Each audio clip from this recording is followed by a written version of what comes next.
नमस्कार।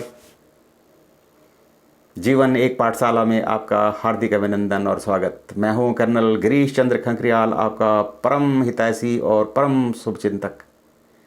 इस बार आप हरिद्वार तो नहीं जा रहे? कावड़ लेकर के घर में ही है ना?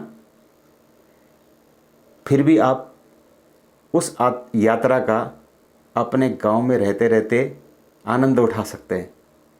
जितना समय आपने हरिद्वार जाने के लिए लगाना था, उतना समय अपने गांव की किसी भी मंदिर की साफ़ सफाई में करने के लिए लगा दीजिए। जितना पैसा आपने बीच रास्ते में और वहाँ पर खर्च करना था, उस पैसे को अपने किसी मंदिर की साफ़ सफाई में लगा दीजिए। कल्याण ही कल्याण। और इस सावन के महीने में जो माता पिता अपनी बेटी की शादी के बारे में सोच रहे हैं, जिनकी बेटी की शादी नहीं हो पा रही है, उनके लिए मेरा एक सुझाव है। अपनी बेटी के नाम पर एक वृद्ध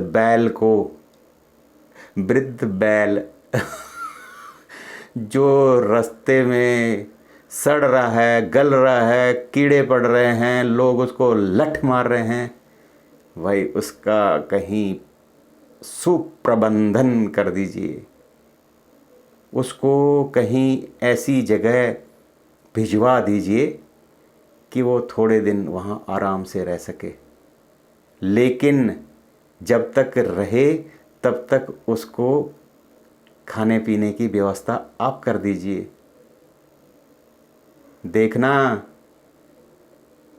घोड़ी पर सवार राजकुमार आपके घर में आएगा और डोली पर आपकी बेटी को लेके जाएगा। राज करेगी आपकी बेटी।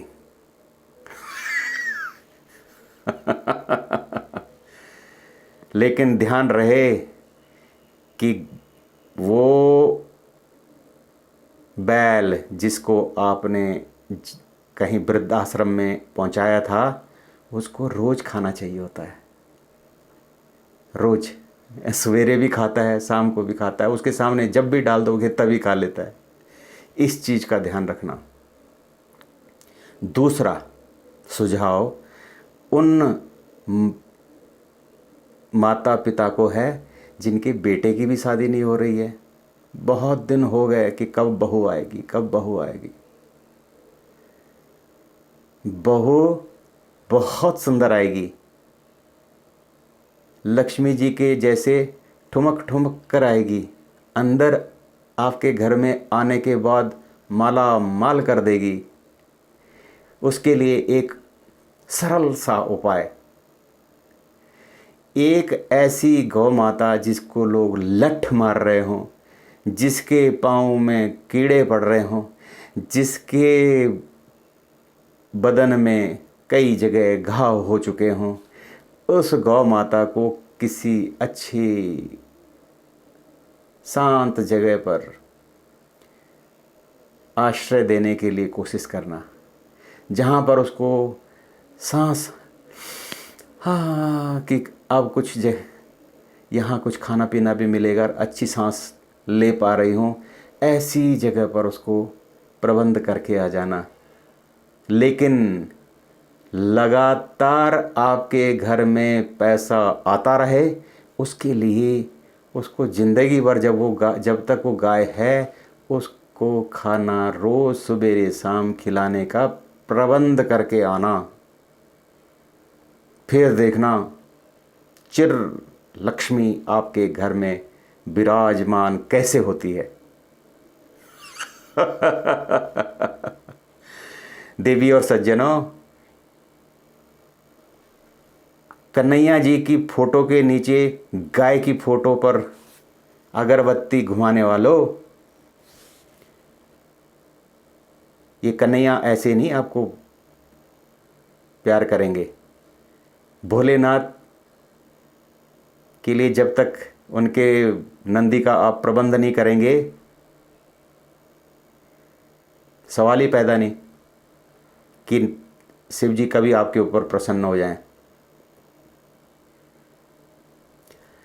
नहीं प्रसन्न होंगे शिव जी तब तक, कितने भी सावन चले जाएं, नहीं होंगे कन्हैया आपसे प्रसन्न जब तक आप उनकी गैया और इनके बैल दोनों का प्रबंध नहीं करोगे। उनको लठ मारना आप जो है बंद नहीं करोगे। उनके कहीं कीड़े निकालने के लिए दवा दारू का बंदोबस्त नहीं करोगे। आपका कल्याण तभी होगा जब आप ये दोनों चीज़ें करेंगे। लक्ष्मी चिरकाल तक आपके घर में सज धज कर तैयार रहेगी और आपकी बिटिया भी जो है हर जहाँ भी उसका ससुराल है वहाँ राज रानी बनकर रहेगी। यही तो आपका भी, यही तो दिल की तमन्ना है आपकी, यही तो आप चाहते हैं। तो बस सरल सा उपाय मैंने बता दिया कि ये तभी संभव हो सकता है। कर दिया ना पंगा।